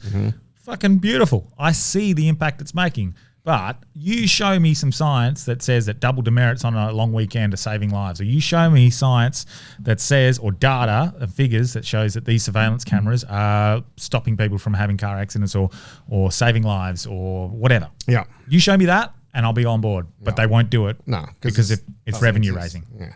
It's really annoying. And then obviously add into the stresses of people financially, and then you add the fuel situation. Yeah. You add the interest rate hikes. Yeah. But I'm of the opinion, like, if you can't afford a house and these incremental interest rates are going to fuck you up, then you shouldn't have been getting a loan in the first place. Why do you put yourself in that? Well, people were stretched, but they're stretched in one area, but then everything's raised. Yeah. But the wages haven't come up with it. So this is the thing. They were probably able to go, right, we can save $100 a week. We can put our money towards our shopping bill. And so when the shopping bill goes up $100 a week and the interest rates go up another $50 a week and but isn't good financial fuel goes up sense $60 to have a a week. buffer there. I know. You should always be doing investments with that buffer to go, okay, I've got it at 4%, but I need to prepare for it to get up to 6 or 7. Yeah. Worst case scenario. Yeah. Well, You know, you should. Yeah. But most people might have like, okay, well, if I look at all of our the money that's coming in, we've got $400 left over a week. Cool. Now that $400 a week is gone. Yeah. So and because the wages haven't increased. Yeah. And then inflation. And then owning a home, the rates have gone up. Everything's gone up. Australia shouldn't be in this position, man. It's crazy. Like our government are just not. We should not be getting our money that's getting taxed. It's just going to so much shit. It's going put into so much shit, and like we've not managed. We've got natural resources here. We've got everything we could possibly need. We don't need the rest of the world. No. We could live off what we have. Well, that's what the whole episode was yesterday. Fucking insane. Was man. that WA could be its own nation? But even Australia, bro. Yeah, correct. Like South Australia has got what the third biggest oil in the world or something. We've got the oil deposit in South Australia. Yeah. We've got oil, Yeah, we've got fuel, we've got iron ore, we've got like fresh water, we've got land, we've got farms. Yeah. Someone was like, what happens when we run out of those resources? And I was like, well, before I comment back, let me have a quick little Google. And I was like, just quickly, how long conservatively of iron ore deposits we adjusted with the amount of extra people doing it? How long could we continue to mine this for? And it was like conservative efforts if we went full out, kept on going 300 years. Yeah. Just of iron ore. Yeah. And by then, the problem is we don't have business people running government. No. We have government politicians that are career politicians that look after themselves and their buddies for 3 to 4 years. Yeah, and then that's it. They fuck themselves. If we had like a fucking a business person running the government, if we ran Australia like a business, we'd be laughing, man. Just have a fucking But it's just human greed, eh? That's all it comes. Because I can't promise I would be any different. If I'm in this position where I can make myself $1 million and set my family up, I wouldn't want to. I would never rob the people though. I wouldn't be like, I'm going to take all these taxpayers' money and put it in me. I wouldn't be doing that. Yeah, like what we've seen in Melbourne. Yeah. Insane. And just got voted the greatest city in the world. Yeah, greatest city extorting there. Yeah, see what I sent you, Fifi. Yeah. Put that, like, she was good, funny like, as. that's Yeah. good. Number one. Oh, mate, I'm happy to see mainstream radio. Like, Nick Cody's hilarious and Fev. Like, I think that's actually a good crew. Yeah. Regardless. It's interesting that she was criticising as well. Yeah. Like on mainstream. Them getting rid of the Commonwealth Games was an insane decision. Insanity. Because they just gave away $500 million. They paid, who was it? Scotland get it? Yeah. Yeah. So, yeah. But speaking of Fev, the Eagles actually looked all right in the second half on the weekend. Yeah. Mate, against Gold Coast, who are going to be phenomenal this year. I had Milan Murdoch for 3. Did you? For $2,000. Ooh. And he kicked 2 and then did you watch it? Yeah. I watched the last quarter and a half. Did you see where he cramped? He got the fuck, bro, right in front of goal in the fourth quarter. Yeah. Perfect front and square. Quick snap, but as he snapped it, his calf muscle cramped. Oh. So he's 15 meters out. Yeah. And just and it's gone off the side. But when you look in, he's on the floor and his calf is up here near his knee. Like it's fucking douche. But he was great. I never even heard of him in the waffle. Yeah. He was awesome. Eagles are going to be competitive over the next couple of years. We showed something. Yeah. At least. Positives. Yeah. But give it 2 or 3 years and I think we're going to be good. I think we might be okay against Kangaroos and Port. We'll see. Well, the most frustrating thing is I tipped the Roos. Yeah. But I didn't save the tip. Oh, no. So I've told all the boys, I'm like, yo! And then they checked the tips. I was like, you did Port. I was like, speaking of the AFL, North are due this year to actually have some fucking good wins. Yeah. I would not be surprised if they come here and lose, though. Yeah. Like, definitely. That's a good potential. Yeah. Speaking of AFL, the AFL has been referred to the Royal Commission for anti-Semitism. That's because Pav removed the Jewish community line. Yeah. In today's paper, it said Pav was the one that did it. Yeah, it says Pavlich deleted Bondi Jews reference. I wonder why. This is the thing. We're in a situation now where people don't know what they're allowed to say or what they should say. And so he's probably, and I don't want to put words in his mouth and I don't want to make too many assumptions, but I'm assuming he's just going, well, let's just remove this because it's too much of a fucking issue. I don't want to side with one side or the other. Let's just respect all Australian people who died in that tragedy. Yeah. Which is a beautiful way to do it. That's the way they said that they were thinking. It was done in a very beautiful way on the day, and what a way to commemorate and honour the people whose lives were lost. It was beautiful. Now, for some reason, it's been turned into an anti-Semitic thing. Everything seems to be anti-Semitic.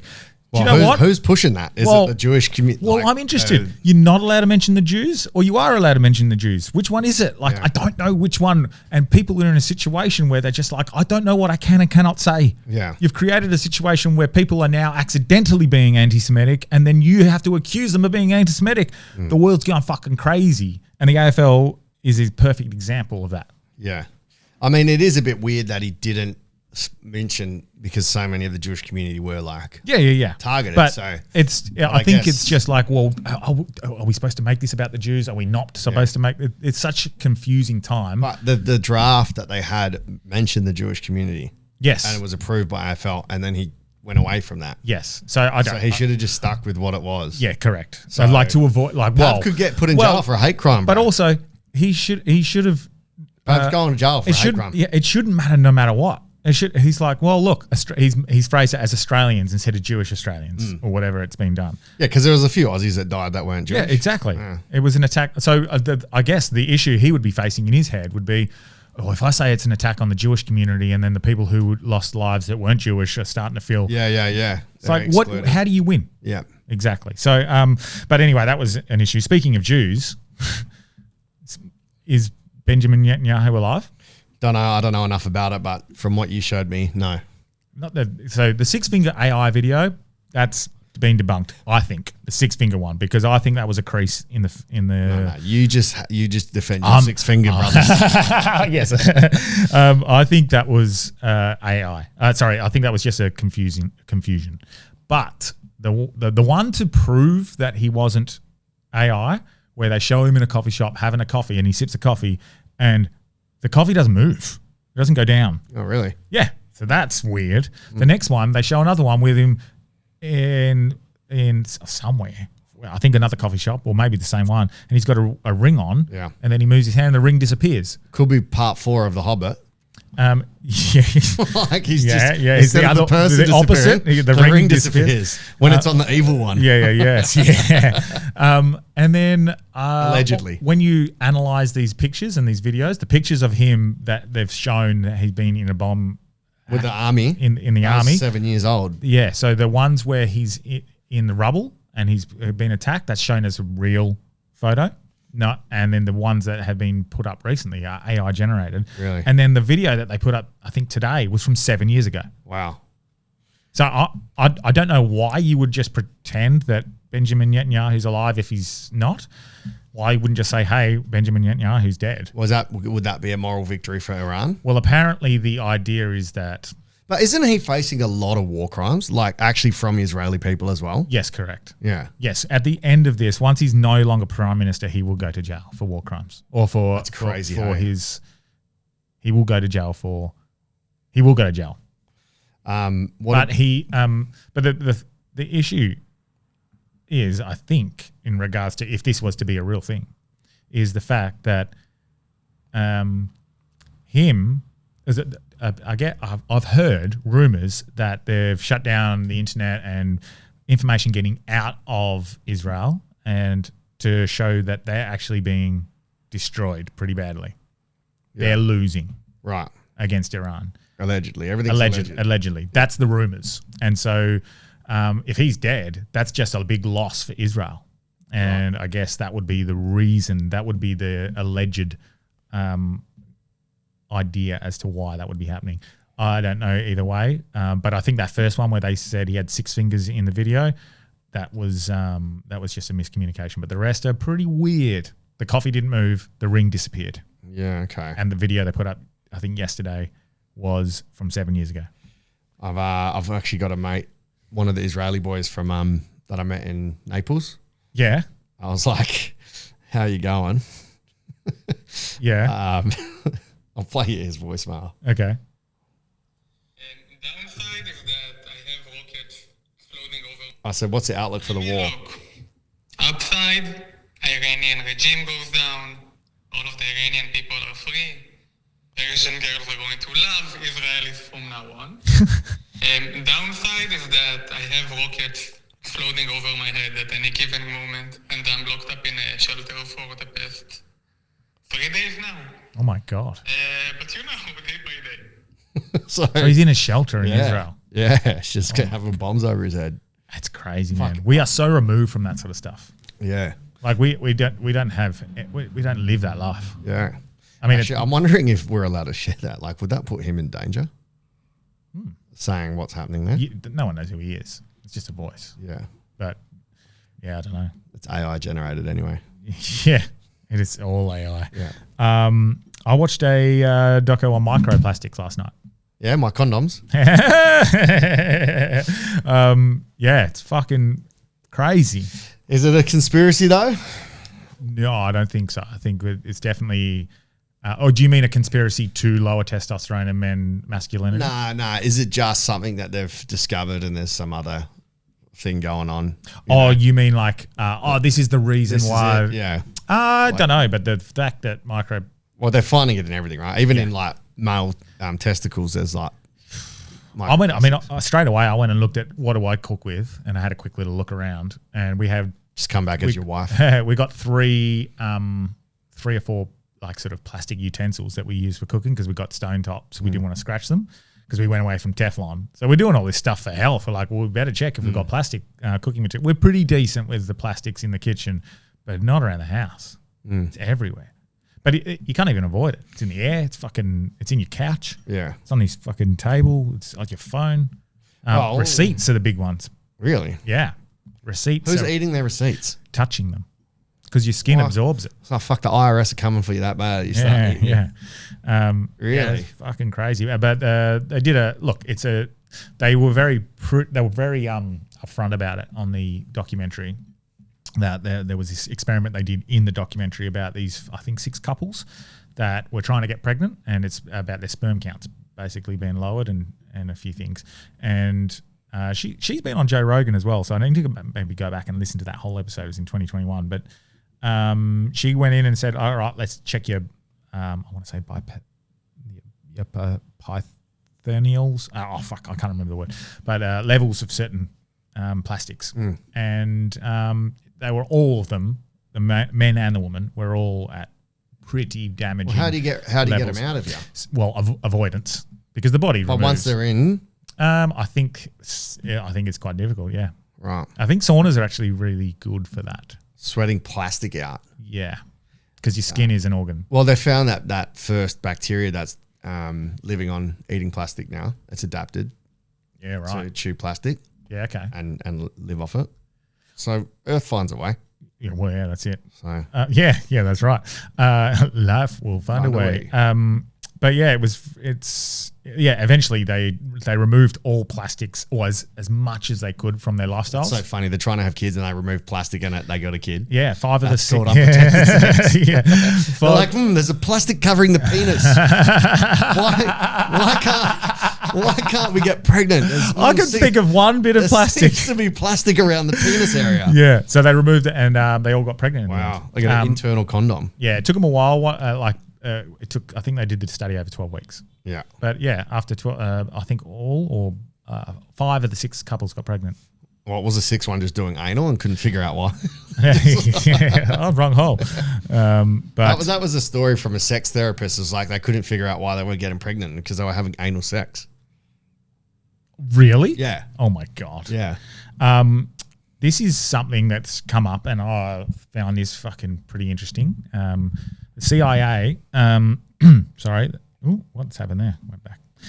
The CIA faces furious backlash after a hidden document with potential cure for cancer is declassified after 60 years. Oh yeah, why does that not surprise anybody? Yeah, so the document produced in February 1951, declassified, summarizes a Soviet scientific paper that examined striking similarities between parasitic parasitic worms and cancerous tumours. The report describes how researchers believed both organisms thrived under nearly identical metabolic conditions and accumulated large reserves of glycogen, a form of stored energy. The research also highlighted experiments showing that certain chemical compounds were capable of targeting both parasitic infections and malignant tumours. One drug, Mirasol? I'm going to say Mirasol. One drug, Mirasol D, was reportedly effective against Bilharzia parasites and cancerous growths, hinting that treatments developed for parasites might also attack tumours. And it goes on. But basically, parasitic treatments, like the horse dewormer, that for Pfizer. I'm not across what the treatments are, but parasitic treatments could be used in a way to attack cancer. And this was known by the CIA 60 years ago. Yeah, well, I'm not surprised. I thought you were saying that they got the parasitic worms to eat the cancer. That would be fire. You could have some sort of parasite that only ate tumours. Yeah. Let's patent that. Yeah, but that's pretty crazy that like something as simple as like, because parasitic worms can be, and parasitic infestations within your body, which most of us have to a point, can be fasted, you can have a cleanse. What was the thing that Joe Rogan had that was for horses? That's an anti-parasitic thing. Oh, is it? Yeah. What was it? Whatever the word for that was. Oh my God. The one that was used for COVID. Yeah. Why can't I've got a mental blank. Remember it. Start with an A? No. Why have I forgotten that word? It's gone out of my brain. Ivermectin. Yeah, that's an anti-parasite. Yeah. So ivermectin could be used. And actually, Jeremy the other day from Clown Repellent the other day said that he heard something about ivermectin used in conjunction with this, and this is a potential for cancer. Yeah. But it doesn't surprise me. Yeah. Yeah. Fucking crazy. But how long are we going? I want to do a quick test for you. Okay, cool. I saw weird things people in love do and why. Oh, okay. Do you bite your partner? No. Does she bite you? No. Oh, well, you're not in love, break up. So when people feel overwhelming affection, the brain can trigger acute aggression where strong positive emotions create playful urges like squeezing, nibbling, or biting. Oh, yeah. We punch each other and squeeze. I punch her in the face every now and again. I love you. She hip and shoulders me and stuff. Psychologists believe this response helps regulate intense feelings so the brain doesn't become emotionally overloaded. Use a high-pitched baby voice. Obviously, you're not going to admit that on the pod, but we know you do. What? Like baby talk? Oh, you beautiful. Yeah. No. Oh, baby. No. Oh, baby. No. Couples often speak in softer or higher tones because this style of speech activates caregiving instincts in the brain. Oh, yeah. It signals emotional safety and warmth, which strengthens feelings. Sniff their partner's hair or scent. Nah. Recognizing the smell of someone you love can release oxytocin, sometimes called the love hormone. Oh, the smell though. Like people have smells. Yeah, definitely. Definitely, bro. Yeah. I always know when I'm in an Uber. I love my Delby, that is. What? They have Prada on. What are you talking about, bro? My Uber drivers have hell, and they give me the cologne as well. It's killer. And they're South African, so I don't know what you're thinking about. They smell like fucking bratwurst. I'm going to tell you something after the pod. It's very funny. Overstimulate their partner when they're already overstimulated. That's you trying to shop for fucking stuff in New Zealand. People sometimes tickling, teasing, or annoying their partner even when they're overwhelmed because playful irritation can be a form of attention. Yeah. In close relationships, the brain often interprets harmless teasing as bonding rather than conflict. Yeah, I love that. That's my 1000% way of bonding, and it's been really annoying Grace at the moment while she's pregnant. Fart without a care around their partner. Yeah, that's become very normal. Psychologists see this as a sign of deep familiarity and trust. See? I love you, Grace. Steal their partner's clothes. People often wear their partner's hoodies or shirt because the scent again. I don't know. Grace wears my shirts. Yeah. So there we go. That's it. That just popped up. I thought that was interesting. Nice. I've got a quote that came up. I'd seen it this morning. I was like, this is a nice quote. Unfortunately, some people were not put here to evolve. They're here to remind you of what it looks like if you don't. And that makes so much sense. There's no point trying to change people. Is that racist or what? What are you talking about, Delby? Mate, some of those fucking Neanderthals from the Netherlands.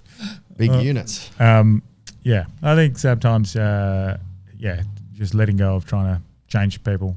Yeah. And just use them as like, if you don't like that in them, it's more of a reminder of what you don't want. Yeah. Yeah. Like a dick. Yeah. I don't want that. Give me some big old titties. Like Sydney Sweeney. Oh, yeah. The natural Can we just wonder. spend a minute giving appreciation to Absolutely. Sydney Sweeney? Let me get my dick out in a second. Is that what you mean, right? Oh, she is a lovely looking lady. She's my future girlfriend. Do you think so? When does I get famous, man? BGT is going to open some doors that were shut before. Her attitude is very good as well. If I want to Good say, genes. if I wanted to say something, I would say something. Yeah. Yeah, Good genes. Yeah, she does have good genes. Yeah. I want to be in them. I want to share them with my That's children. not enough Sydney Sweeney appreciation. Look, we're allowed to be men. Sydney, if you're out there, Sydney, Perth, combined. Don't clip that. Because I did dick to dick. I said Sydney, Perth. You don't want this, we want this, but that's too rude. So it's this one, kiss. Yeah. What about Holly though? Holly. Valance. I'm sorry. Oh, you pick Sydney over Holly? No, Holly's richer. How old Sydney Sweeney? Is this getting creepy? Good question. Shit. I reckon I'd say 22. I'm going to say 27. Shit, I hope she's 27. Let's see. Nah, Holly would be my sugar mama though, because she's divorced a billionaire. Yeah. Sydney Sweeney, age 28. Yeah, banging. Awesome. Got it. Wow. Nailed it. Yeah, she's cute. I hope she's a nice person. What's my limit now would have to be 27, 28 now that I'm 38. I'm 39 in 2 weeks. Fuck that, bro. Really? Yeah. How long? 2 weeks? A week and a half. March 25th. Oh, my God. Fucked, bro. I'm so glad BGT's happened because otherwise I'll be having a midlife crisis. Will you be here next September? I'm planning on living that long. like this September or next September? Next September. Because I'm going to have my 40th over in Bali. All right. Well, yeah, odds are I'll be finishing over that grand final week. It'll be grand final. Why don't you do Bali then Burning Man? Because it's or other way around. Burning Man then Bali because Burning Man start of September. I've got too many 40ths next year to fly around for and do things. It's going to be expensive enough. I might do Burning Man one day, but I'm live golf tour apparently. My mate went. Melbourne Cup. A couple of lads want to go to Melbourne Cup. The NFL is in MCG next year. I'll come to their 40th just for the the there's a group of fucking 8 or 9 of us within our group of friends are all turned 40 next year. So it's just we've had to actually communicate who's doing what. Yeah. And Teddy, your girlfriends will love that. Teddy's sponsor, and he's gone responsible. He's like, could we just have a barbecue? It's because no one wants him to. He doesn't want to shell out. He's just smart with his money. That's what he's like. But yeah, I don't know. It's going to be an expensive year next year. I think live golf. I think coupled into potentially gather round. I think that's how it works. Or why don't we do something outlandish and just have listeners? Let's do a world pub crawl. Depending where you are in the world, put us up at your house, and we'll do a 40th world tour, and we'll do a podcast at each of the listeners' house. That'd be elite. Okay. And it just comes back and it's like the numbers aren't real. We've got 50 people from Perth. 50 people in Perth. Oh, mate, I realised how many people we have in Melbourne. Really? Because when I put up a story, I was like, I'm in Melbourne for one day. I'm not rating being around people. It was a public holiday as well, which made it even worse. So the streets were fucking hectic.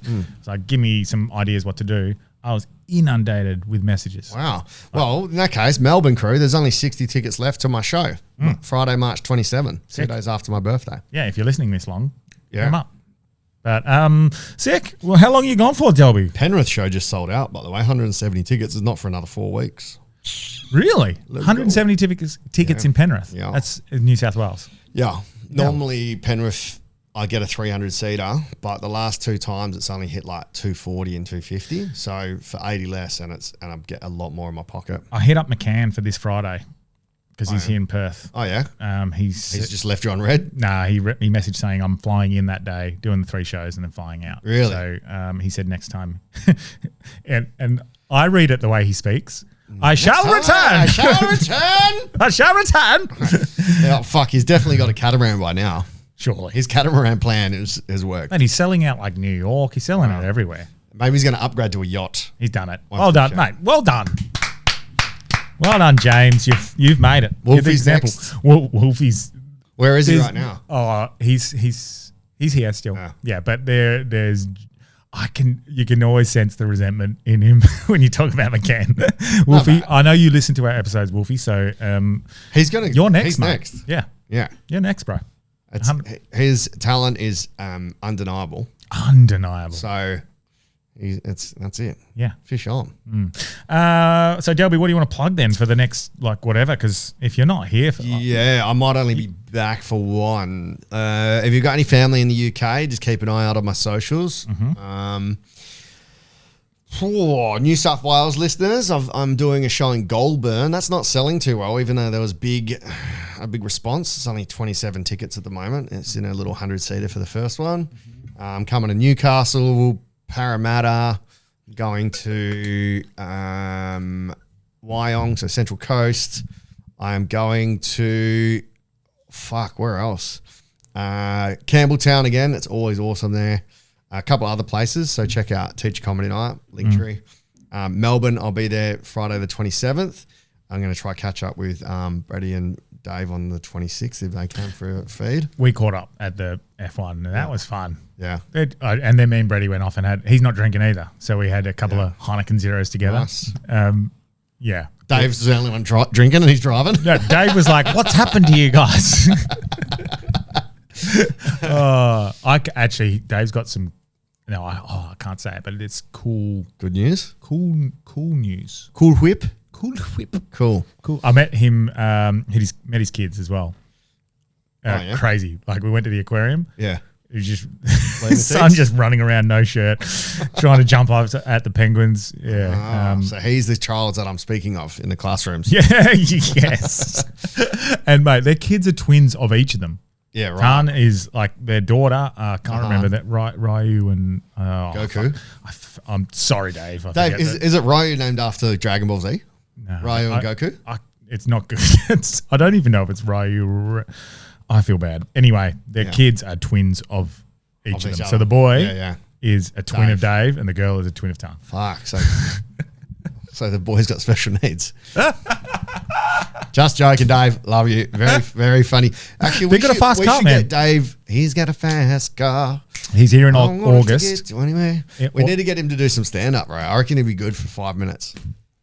We'll do a lineup show. Like we get Brady Blake, Dave Reynolds. Well, they're here the same week-ish. I tried to organise it so we're all here together, but Brady Blake, I think he said he's going to have to come over the week before, and he can't stay for 2 weeks. Yeah. Because he's got to come for I think his dad's birthday or something. But yeah, maybe we could get in the middle, like on a Wednesday. Yeah. Or something like that. I reckon Dave would go well. So my mates went to the Mercedes F1. I think it was the F1 dinner or something like that, and he guest spoke. Really? And they said they don't know anything about supercars. And then when I put up a photo, and they were like, "Oh, that guy, he was at the thing. He's a funny cunt." That guy. Yeah, that guy. So he and they're the best of the Chevs at the moment. Sweet. So they're like coming fourth in the championship or something like that, I think. And he went from 20th to 7th, like had a bad quali. Fuck yeah. Fucking Verstappen. Yeah, he's doing well, man. Sick. Well, Who's Ryan? We're going to have a spot at Sydney Comedy Fest on April 20-ish as well. So keep an eye out for what you saw on BGT with me and Max Sheen. Love it. And then Perth, Astor Theatre, April 23rd. I've sold 208 tickets and I really need that to be over 500, please, guys. Otherwise, it's... Well, it's hard for sound, hey? It just needs to be full. Well, Jeff Dye did like 650. Yeah. And you could... The sound's different. Is that it? No. The sound's different. Yeah. Like, because he was selling out 650, 700 seats in everywhere, but that was 650, 700 seat venues. Yeah. This one's 1,100 and he only sold... did he do Regal or Astor? Astor. Yeah. So Astor's 976. Yeah. So it just doesn't fill out. But the full bottom is fine. it doesn't matter if the top's not full, but if you can fill the bottom, which is 650 seats. Yeah, okay. Something like that. But yeah, get around it, guys. Please, as long as fuel's not too much. Come and have a laugh. John Pinder's on the lineup, and I might have to look at getting Who's Rum on. It's only an hour show this time, though, so Okay. I don't know. I don't want to fill it with too much guest acts, if that makes sense. Yeah. I'm not going to plug anything, but I told Delby the other day I've gotten rid of all backups, all parachutes, all the extra forms of money. So the reason I can afford to go to places like New Zealand and Europe and stuff last year is because I have a sugar mummy. No, because Oliver Lance. Yeah, because I had a couple of little sources of income that were just dedicated solely for my holidays and things like that, and a bit of extra expenses. I don't have them anymore. So I'm going to be going all in on pod, and there's going to be a lot of extra content on YouTube, and I might even try and really build that Patreon again. So Danny Minogue, if you want to be our top Patreon. Yes. She's coming on next time she's over. So hopefully that aligns with that one day that you might be back in April. Yeah. Are you back for like one day? I'm back March 28, 29, but I'm having a birthday Sally down at, can't really believe I just said Sally then. Birthday celebration down at the event that Jay Lee's putting on at the amphitheatre at Scarborough. It's called Scarborough Weekender. It's like old sets on the beach. So it's a 2-day thing, which means Monday's probably a write-off, but Tuesday I'll be here good to go, 28, 29, 30. March 31st on so a Tuesday. We might be able to sneak in one more episode before you're gone for fucking whatever. March 31st, Tuesday, we can lock in. Okay, we'll sneak Tuesday something morning. in. Okay, cool. And then what are we at now? Yeah, then I'm away. Yeah, so I'm basically back that one day. Then I'm gone until April 21. Oh yeah. Oh, that's not too long. Yeah, so it's basically another month gone. Oh, that's not too bad. Yeah. I thought it was months. Okay. So, well, it depends what happens next. Yeah. All right. Well, good episode. Good fun. Wait, we also had this camera that we didn't use. Thank fuck. We got to. The side view of Delby. Go fucking absolute jaw, Neanderthal. Yeah. From here, that's fucking. Oh, maybe I'll have to rethink. I can't get rid of this bit here. I reckon even if I was skinny, I'd still have the little. Oh, this is the lymphatic thing that I was talking sack, about. yeah. When I was at my fittest over a few weeks, about 2 months ago, like I was like definitely my fittest, but I still had swelling around here. Maybe I'll just get fucking sucked out. Come on, fucking Instead of sucked off. You suck me off. Suck me off, you Station, dog. please. All right. Suck me off, you dumb dog. And I'll say you. No one knows that from international audiences. They're like, what? All right. Bye-bye. Ciao.